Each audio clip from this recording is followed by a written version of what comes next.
start first on the hardwood. Zib, Taylor Swift famous for dropping what she calls Easter eggs. Those are just subtle hints about her future albums. Was LeBron doing the same thing when he decided to sit courtside at the Cavs game tonight? We all know the story, Chris. 2 stints, 11 years, 1 title. And as she mentioned, one big question you pose considering LeBron has a player option with the Lakers. Though you know who didn't care about that?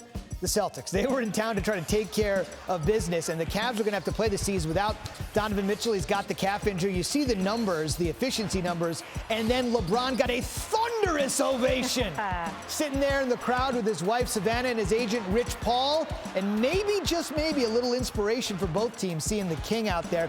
Back the other way, so the C's taking on a very short-handed Cleveland team, not just Mitchell out, but Jared Allen, their leading rebounder, was out. Jayson Tatum taking advantage. Tatum was terrific. He had 16 in the first quarter, and the Celtics are up 7 after 1 in the second.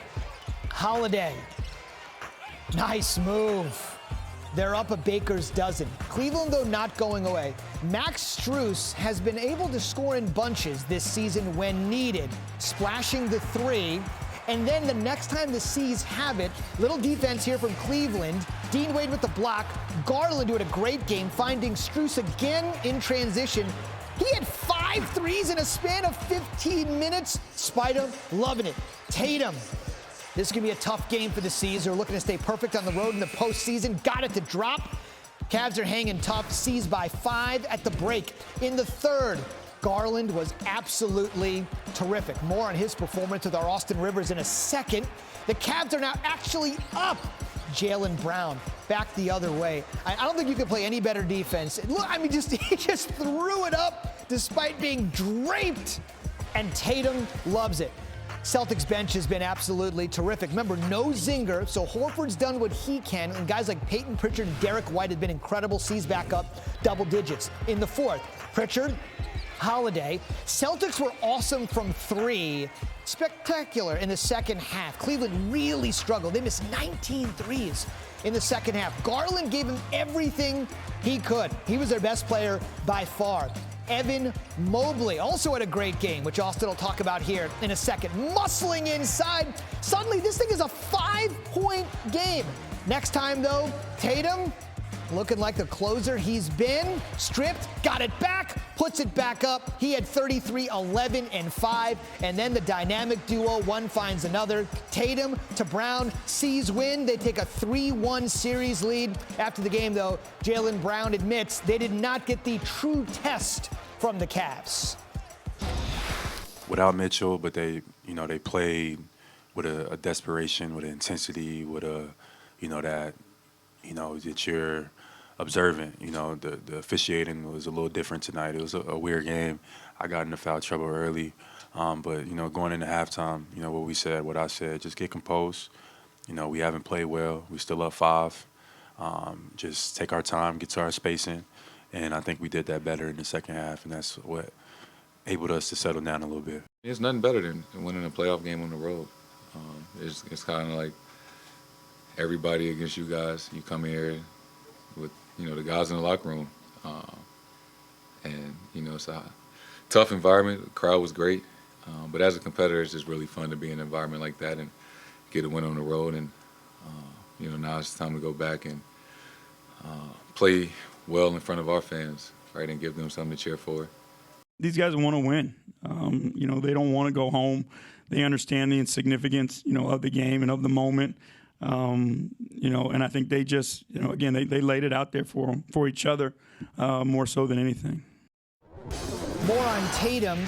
19th career playoff game at 35 and 5, passing Larry Legend and Jerry West for the 3rd most by a player in their first 7 seasons in NBA history. All right, so the Celtics are now 1 win away from their 3rd straight Eastern Conference Finals appearance, but we want to start with our Austin Rivers on the team that came up just short. That would be the Cavs. So they didn't play without Mitchell tonight, and they didn't have their leading rebounder in Jared Allen. Minus 40% of their starting offense. They hung tough with the NBA's only 60-plus win team. What impressed you about their effort tonight, even though they lost? Yeah, I love how they competed. I mean, when you look at it just from the standpoint of they each won 2 quarters tonight. Cleveland went in there and battled, and I think a lot of people look at the game and say, well, why didn't Boston have a statement game and win by more? But you got to understand, man, Cleveland has a bunch of pros out there. These are guys that know how to play ball. Max Strus is a proven playoff player. Darius Garland's a proven all-star. And then Mobley's had an absolute fantastic postseason, despite that they trail now in the series 3-1. He was great versus Orlando as well. So they had a lot of guys step up. They battled. They competed. They just didn't have enough firepower as Boston, and obviously Tatum and Brown were just too lethal again tonight for them. Yeah, they combined for 60, Tatum and Brown did. Let's talk a little bit about Boston here. They're in a situation where they're 4-0 on the road in the playoffs. This is their first single-digit game this postseason, win or lose. So they were challenged in the fourth for the first time all playoffs long. What did you see from them down the stretch? Well, what you want to see is their main guys being aggressive, and not only just for themselves, but making plays. In this playoffs, the one thing that's really excited me most from Jayson Tatum's game is that he is now going to the basket. I mean, he's attacking. We all know he can shoot the outside ball. He has the step back. He has the threes. He has the midi. He's a three-level scorer, the same as this guy. But their bread and butter, I think, when they play inside out and attack the basket, they're 6'7", they're 6'8", they're explosive, and they can also make plays for their teammates. I thought they did a great job playing tonight. Ego-free basketball, letting the game come to them instead of them trying to force it. And sometimes you see these two, I don't want to say compete for shots, but they kind of go down the stretch and feel like they have to make heroic shots. And tonight they just played basketball and let the game come to them. It was a very natural domination with those two. One thing I just want to hone in on one of those two, and that would be Tatum. Essentially for the last 3 games, he's led the Celtics in scoring. He's led them in rebounding. Essentially, he's led them in assists. Specifically in this series, last 3 games, what have you seen from Tatum in particular?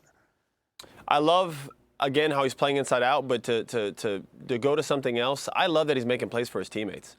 That's just another level of growth for him. We all know this guy can score the ball. We've seen him score 40, 50 points on your favorite player, right? But this is a guy now who we're starting to see use those same skills that he uses to score to set up for his teammates. And, I mean, when you talk about role players on a team, Boston has better role play than anybody in the league. You got a guy like Derek White, Porzingis, Drew Holiday, Al Horford, who's stepping in, obviously, with Porzingis out. So he has a variety of weapons around him that he can use, and he's tapping into that, not just scoring. Good news for the Celtics. They're headed back to Boston on Wednesday. Good news for the Cavs. They're headed back to Boston. The last time they were there, they won by 26, but in that game, Spider had 29, and we found out what happens when the Cavs don't have them available. Austin, thanks. Appreciate you.